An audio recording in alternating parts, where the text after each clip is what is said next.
Hello दोस्तों, आप सभी का हमारे easy study with Raju YouTube channel पर स्वागत और आमंत्रण है। आज मैं आप लोगों के लिए मैथ का बहुत बहुत महत्वपूर्ण क्लास लेकर आया हूँ। यानी वेरी वेरी इम्पोर्टेंट क्लास है, जो सभी विद्यार्थियों के लिए बहुत ही हेल्पफुल और सहायक होगा। ये क्लास सभी क्लास के विद्यार्थी देख सकते हैं। कक्षा 3, 4, 5 से लेकर 12वीं तक और प्रतियोगी परीक्षाओं की तैयारी करने वाले विद्यार्थी इस क्लास को देख सकते हैं। सबके लिए ये क्लास उपयोगी होता है। आज के क्लास में हम पढ़ेंगे यानी प्रतिशत पर आधारित कुछ खास प्रश्नों को, जो बहुत महत्वपूर्ण होते हैं और बहुत पूछे जाते हैं, उनको पढ़ेंगे। ये हमारा प्रतिशत का तीसरा क्लास है। इसके पहले हमने प्रतिशत का 2 क्लास करा चुका हूँ। ये हमारा प्रतिशत यानी प्रश्न पर आधारित प्रश्नों के तीसरा क्लास है और जो आप लोगों के लिए बहुत ही महत्वपूर्ण क्लास है। क्लास स्टार्ट करने के पहले मैं आप लोग से रिक्वेस्ट यानी प्रार्थना करना चाहता हूँ कि आप लोग हमारे easy study with Raju YouTube channel को सब्सक्राइब करके अपना प्रेम बड़ा सहयोग दीजिए और हमारे वीडियो को अधिक से अधिक लाइक करिए, शेयर करिए, कमेंट करिए और अपना सपोर्ट कीजिए। यदि आप लोग हमारे क्लास को फेसबुक पर देख रहे हैं तो हमारे फेसबुक को फॉलो कीजिए। हमने 2 फेसबुक अकाउंट बनाया है, एक है राजू क्लासेस, एक राजू भैया क्लासेस के नाम से। दोनों क्लास पे यूट्यूब और तीनों जगह हमारे क्लास मिलते हैं। आप हमारे तीनों प्लेटफॉर्म पर हमारा सहयोग कीजिए, हमारा सपोर्ट कीजिए। चलिए आज की क्लास को हम देखते हैं। हमारा आज का प्रतिशत का तीसरा क्लास है। चलिए देखते हैं। देखिए आज की क्लास में हम क्या पढ़ेंगे। देखिए प्रतिशत वाले प्रश्न भाग 3 है। देखिए वृद्धि और कमी प्रतिशत ज्ञात करना, यानी किसी सवाल में वृद्धि प्रतिशत या कमी प्रतिशत को कैसे निकालते हैं। देखिए किसी वस्तु में या तो उसके प्रतिशत में वृद्धि होती है या तो उसके प्रतिशत में कमी होती है, या तो वृद्धि कमी कैसे निकालते हैं, इस पे आधारित प्रश्नों को देखते हैं जो कि बहुत महत्वपूर्ण होते हैं। चलिए देखते हैं। देखिए हमारा पहला प्रश्न क्या है। देखिए पहला प्रश्न है हमारा, मोहन की ऊंचाई सोहन की ऊंचाई से 20% अधिक है, तो सोहन की ऊंचाई मोहन की तो सोहन की ऊंचाई मोहन की ऊंचाई से कितना प्रतिशत कम होगी। तो सोहन की ऊंचाई मोहन से कितना प्रतिशत कम होगी, यानी सोहन से कितना प्रतिशत कम होगी, ये आपको ध्यान देना होगा। तो देखिए मान लेते हैं मोहन मतलब सोहन से 20% अधिक लंबा है, यानी वो अधिक लंबा है। तो आप कहेंगे कि सोहन, अब कोई पूछ ले कि मोहन सोहन से 20% अधिक लंबा है, तो सोहन मोहन से कितना प्रतिशत छोटा होगा। तो विद्यार्थी डायरेक्ट कहेंगे कि 20, क्योंकि वो 20 मोहन बड़ा है तो सोहन 20 छोटा होगा। लेकिन नहीं, ऐसे आपका प्रश्न गलत हो जाता है। ऐसे नहीं लगाया जाता है, ऐसे सीधे नहीं बताया जाता है। इसके लगाने का नियम होता है। जब तक इस सवाल को हल नहीं करेंगे तब तक आपको पता नहीं चलेगा कि मोहन यदि सोहन से 20% अधिक लंबा है तो सोहन मोहन से कितना प्रतिशत कम लंबा है। तो ऐसे डायरेक्ट तो ऐसे ही देखने में सवाल लगता है, यदि मोहन 20% अधिक है तो सोहन से, तो अन्य सोहन उससे 20% अधिक होगा, सिंपल। लेकिन नहीं, ये सवाल, ये प्रश्न, ये आंसर इसका गलत हो जाता है। तो हमें इसके लगाने का नियम होता है। तो देखिए ये बहुत महत्वपूर्ण प्रश्न होते हैं। तो देखिए ऐसे प्रश्नों को कैसे हल करते हैं। देखिए पहले हम बेसिक नियम से देखते हैं। बेसिक नियम यानी इसलिए यदि आप बेसिक से लगाना चाहेंगे तो बेसिक से देखिए, यानी बेसिक से देखिए, बेसिक से देखिए, माना माना सोहन की ऊंचाई बराबर कितना है, 100 है। और सोहन की ऊंचाई 100 है तो मोहन से कितना होगा, कि कुछ सोहन से मोहन का तो 20% अधिक है, तो मोहन का हो जाएगा, यानी मोहन की ऊंचाई ऊंचाई बराबर कैसे होगा, 100 धन 100 गुणे 20/100। ये इतना अधिक हो जाएगा। तो देखिए कटेगा, यहाँ 0 कटे जाएगा, यहाँ से 0 कट जाएगा, 10 गुना 20 हो जाएगा, यानी 100 धन 20 तो बराबर 120 हो जाएगा। तो मोहन का ऊंचाई कितना हो जा रहा है, 120। तो सोहन की ऊंचाई में कमी प्रतिशत बराबर, तो सोहन की ऊंचाई में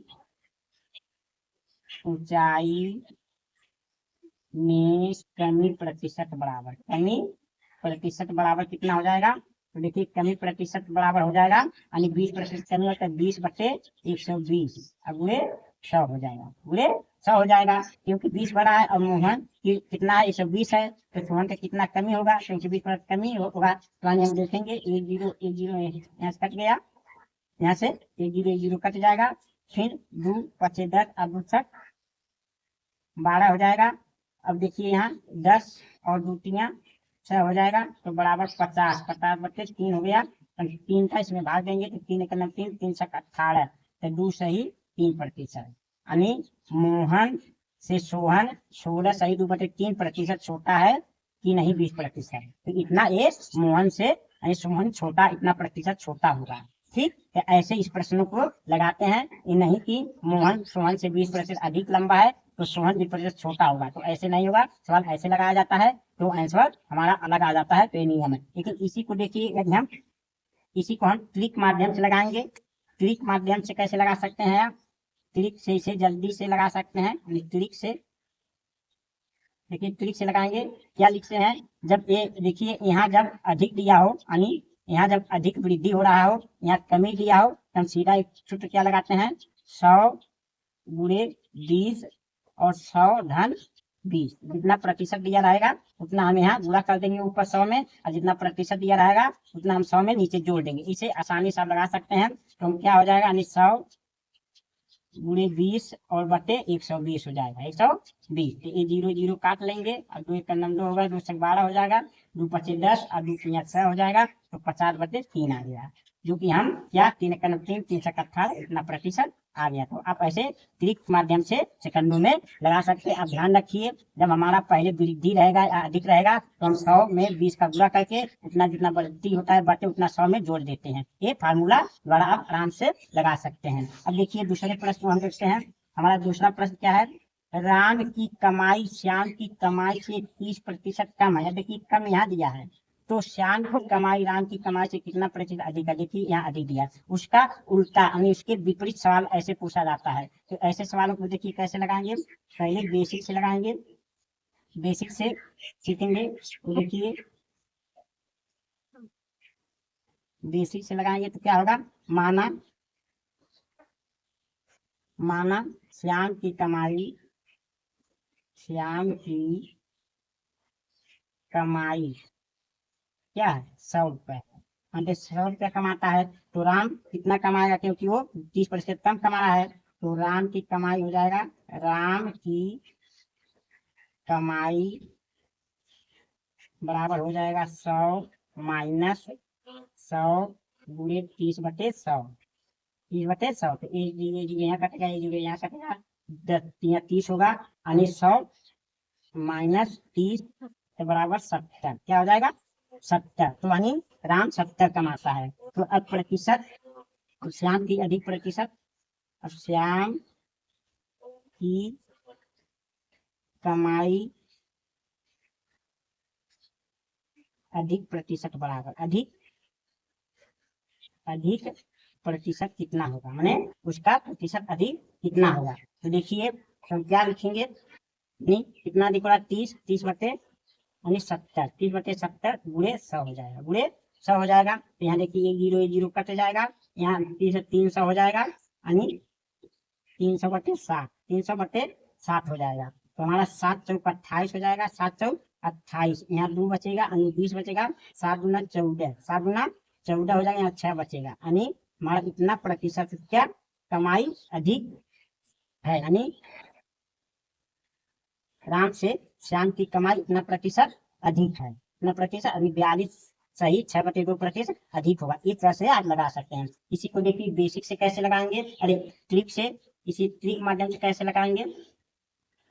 देखिए ट्रिक माध्यम से, ट्रिक से कैसे लगाएंगे? देखिए यहाँ क्या करेंगे? 100 गुणे जितना प्रतिशत रहेगा 30%, 30 हो जाएगा। और ये जब यहाँ कमी रहता है, यहाँ अंत में अधिक रहता है, क्या होता है? यहाँ घटा देते हैं, यानी 100 माइनस 30 कर देंगे, 100 माइनस 30 कर देंगे। तो यहाँ क्या हो जाएगा? यानी 100 गुणे 30 अब बटे 70 हो जाएगा। फिर काटेंगे, 0 0 कट जाएगा, 3 यानी 300/7 हो जाएगा, यानी 300/7। तो यहाँ 7 का भाग देंगे तो 7 चौक 28 हो जाएगा, 7 दूना 14 हो जाएगा, यहाँ 6 बचेगा, यानी 42 सही 6/2। ऐसे आप सेकंडों में लगा सकते हैं। तो इस प्रश्न को ट्रिक या बेसिक आप दोनों तरह से लगा सकते हैं। अब देखिए हम अपने अगले प्रश्न को देखते हैं। हमारा अगला प्रश्न क्या है?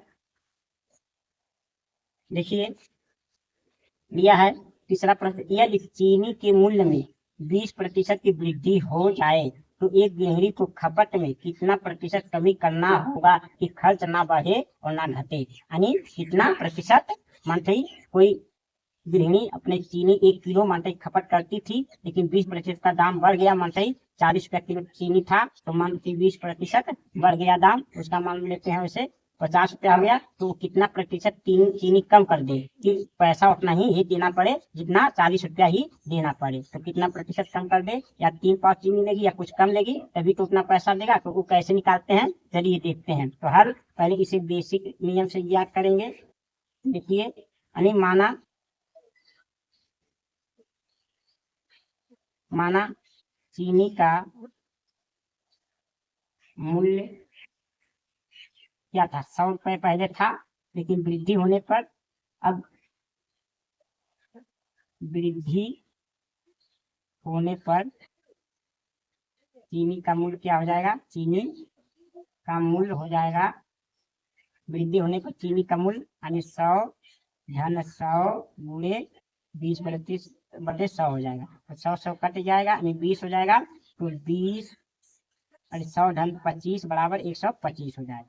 125 रुपया किलो मान लेते हैं, हो गया चीनी। अब पहले 100 था, तो अब कितना उसके अब खपत में कमी बराबर क्या होगा, खपत में कमी प्रतिशत क्या होगा, खपत में कमी प्रतिशत यानी 25/125, 25/125 गुणे 100 हो जाएगा। तो देखिए 25 का नाम 25, 25/125, अब 5 का नाम 5, 5 2 20%, यानी 20% उसे चीनी कम पड़ना, 20% चीनी उसे कम यूज करना पड़ेगा। मान लेते हैं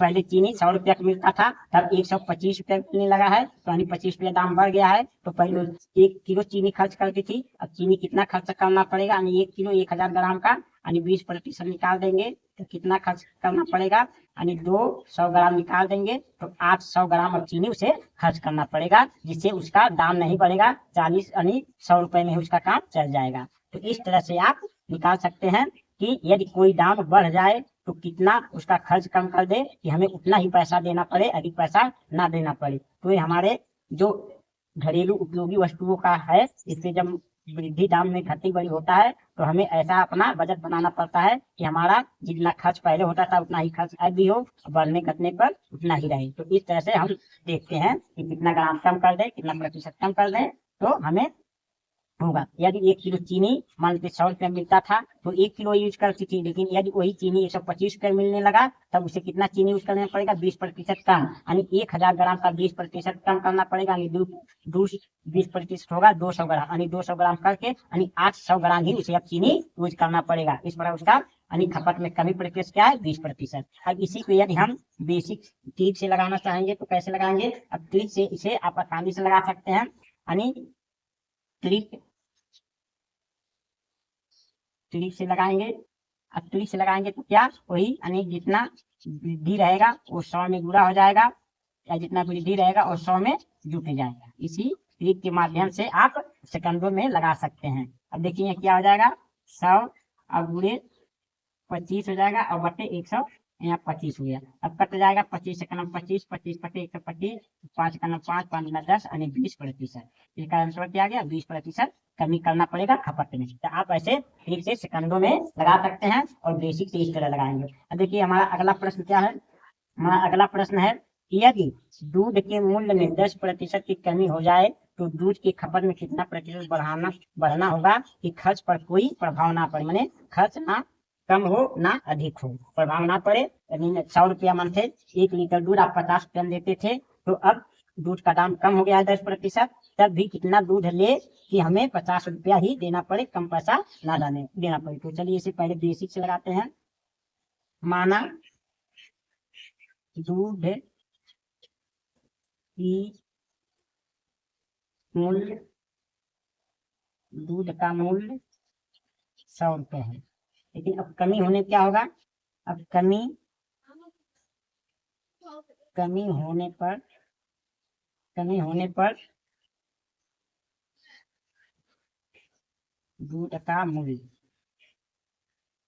कमी होने पर दूध का मूल्य क्या हो जाएगा, यानी 100 माइनस 100 गुणे 10/100 हो जाएगा, तो 100 कट जाएगा, यानी यहाँ यहाँ से 100 में से 10 घटा देंगे तो 90 रुपया, यानी 90 रुपए। मान लेते हैं पहले 100 रुपया का 1 लीटर मिलता था, अब दूध कितना मिला है 90 रुपए में, तो हमें खर्च में कितना कमी करना पड़ेगा। तो देखिए यानी 10/90, 10/90 गुणे 100 करके लगा देंगे, तो ये यानी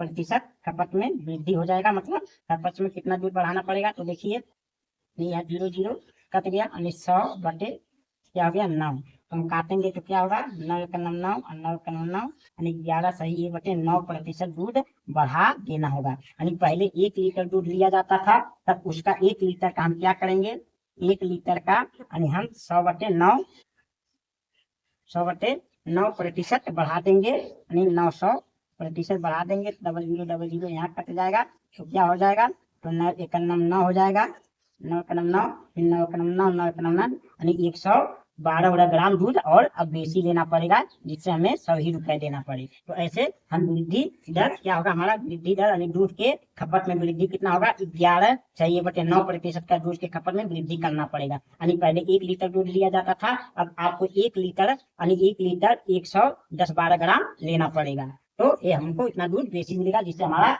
खर्च पर कोई प्रभाव नहीं पड़ेगा, उतना के ही उतना रहेगा। अब देखिए इसी को आप ट्रिक माध्यम से कैसे ज्ञात कर सकते हैं, इसी को आप ट्रिक से ज्ञात कर सकते हैं, ट्रिक से। तो देखिए अब क्या है, 100 में जितना का वृद्धि या कमी हो रहा है उतना गुणा करेंगे, यानी 10 का कमी हो रहा है 10 का गुणा करेंगे, और कमी हो रहा है तो 100 से उतना घटा देंगे, यानी 10 घटाएंगे, तो हमारा क्या होगा 100 गुणे 10/90 हो जाएगा।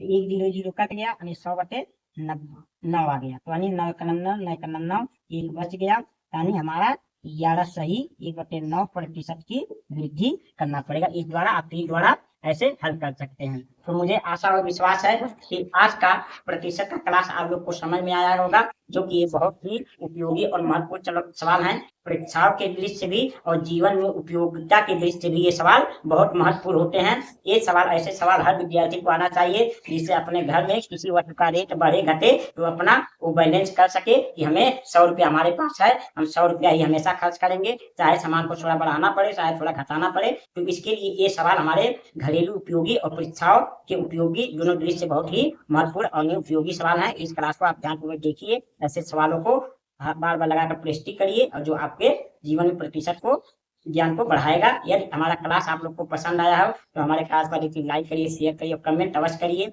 ये पसंद आया है तो भी कमेंट करिए, ना पसंद आया तो भी कमेंट करके बताइए, ताकि मुझसे अगर कोई भूल होती हो, कोई गलतियां होती हो, कोई कमी होता हो तो मैं उसे सुधार सकूं। इसलिए आप हमारा सपोर्ट कीजिए। अगर अच्छा लगता हो तो हमारे easy study with Raju YouTube channel को सब्सक्राइब करके हमारा सपोर्ट कीजिए, हमारे फेसबुक को फॉलो करके हमारा सपोर्ट कीजिए। और मिलेंगे प्रतिशत के अगले क्लास में, तब तक के लिए आप लोगों का बहुत बहुत धन्यवाद।